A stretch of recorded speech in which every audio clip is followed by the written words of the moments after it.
Chapter 10. Throwing the Hammer.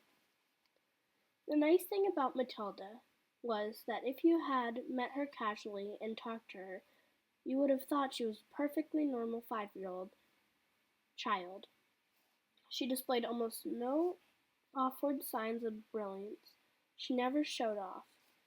This is a very sensible and quiet little girl, you would have said to yourself. And unless for some reason you had started a discussion about her with literature or mathematics, you never would have known the extent of her brain power. It was therefore easy for Matilda to make friends with the other children. All those in her class liked her. They knew, of course, that she was clever because they had heard her in the beginning being questioned by Miss Honey on the first day of term. And they knew also that she was allowed to sit quietly with books during lessons and not pay attention to the teacher. But the children of her age do not search deeply for reasons. They are too far wrapped up about what's going on with their own small struggles to worry too much about what others are doing and why. Among Matilda's new friends was the girl called Lavender. Right from the first day of term, the two of them started wandering around together during the morning break and in lunch hour. Lavender was an exceptionally small girl for her age, a skinny little nymph with brown eyes and with dark hair that was cut into a fringe across her forehead. Matilda liked her because she was gusty and adventurous, and she liked Matilda for exactly the same reasons. Before the first week of term was up, the awesome tales about the headmistress, Miss Trunchbull, began to flitter through the newcomers. Matilda and Lavender, standing in the corner of the playground during the morning break on their third day, were approached by a rugged 10-year-old with a boil on her nose called Hortensia. "You scum, I suppose," Hortensia said to them, looking down from her great height. She was eating from an extra-large bag of potato crisps and dinging the stuff out of handfuls.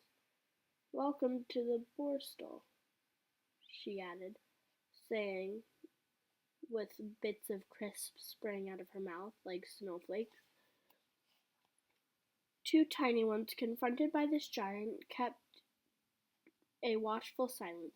"Have you met the Trunchbull yet?" Hortensia asked. "We've seen her at prayers," Lavender said, "but we haven't met her." "You've got a treat coming to you," Hortensia said. "She hates very small children. She therefore loathes the bottom class and everyone in it. She thinks 5-year-olds are grubs that haven't yet hatched out." In went another flusterful of potato chips. She spoke again, spraying out crumbs. "If you survive the first year, you may just manage to live through the rest of your years here. But many don't survive. They get carried out on stretchers, screaming. I've seen it often." Hortensia paused to observe the effect of the remarks were having on the two twitchy ones. "Not very much. They seemed pretty cool. So large they decided to regulate with further information. I suppose you know the Trunchbull has a lock-up cupboard in her private quarters called the Chokey. Have you heard about the Chokey?" Matilda and Lavender shook their heads and continued to gaze up at the giant. Being very small, they were inclined to mistrust any creature that was larger than they were, especially senior girls. "The Chokey," Hortensia went on, "is very tall but narrow cupboard. The floor is only 10 inches square, so you can't sit down or squat in it. You have to stand, and there are 3 walls made of cement with bits of broken glass sticking out all over so you can't lean against them. And you have to stand more or less at attention all the time, when you get locked up in there. It's terrible." "Can't you lean against the door?" Matilda asked.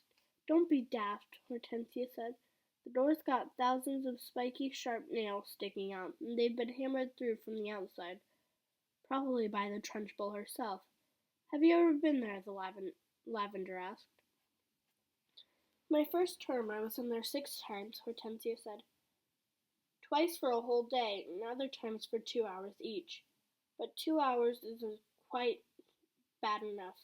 It's pitch dark and you have to stand up dead straight, and if you wobble at all, you get spiked by either the glass on the walls or the nails on the doors. Why were you put in? Matilda asked. What had you done? The first time, Hortensia said, I'd poured half of a tin of golden syrup in the seat of her chair. The Trunchbull was going to sit down on it at prayers. It was wonderful. She lowered herself into the chair, and there was a loud squishing noise, similar to that made by a hippopotamus when lowering its foot into the mud banks. But you're too small and stupid to have read just so stories, aren't you? I've read them, Matilda said. You're a liar, Hortensia said amiably. You can't even read yet, but no matter. So when the Trunchbull sat down in the golden syrup again, the chair sort of stuck to the seat of those of awful green breeches she wears, and came up with her for a few seconds until the thick syrup slowly came unstuck. Then she clasped her hands to the seat of her breeches, and both hands got covered in the muck. You should have heard her bellow. But how did she know it was you? Lavender asked. A squirt called Ollie Bagwhistle snealed on me, Hortensia said. I knocked his front teeth out. And the Trunchbull put you in the chokey for a whole day, Matilda asked, gulping. All day long, Hortensia said. I was off my rocker when she let me out.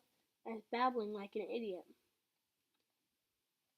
What were the other things you did to get put in the chokey? Lavender asked. Oh, I can't remember them all now, Hortensia said.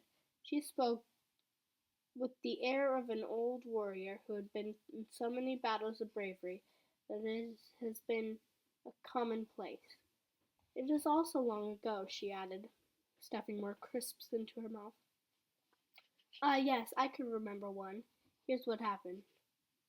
I chose a time when the Trunchbull was out of the way teaching the sixth forms, and I put my hand and asked to go to the bogs. But instead of going there, I sneaked into the Trunchbull's room, and after a speedy search, I found her drawer where she keeps her gym knickers. Go on, Matilda said, spellbound. What happened next? I had sent away by post, you see, was very powerful itching powder, Hortensia said. It cost 5 pop a packet, and it was called Skin Scorcher.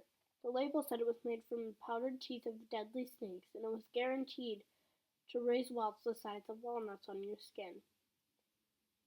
So I sprinkled the stuff inside of every pair of knickers in her drawer, and then folded them up carefully. Hortensia paused to cram more crisps in her mouth.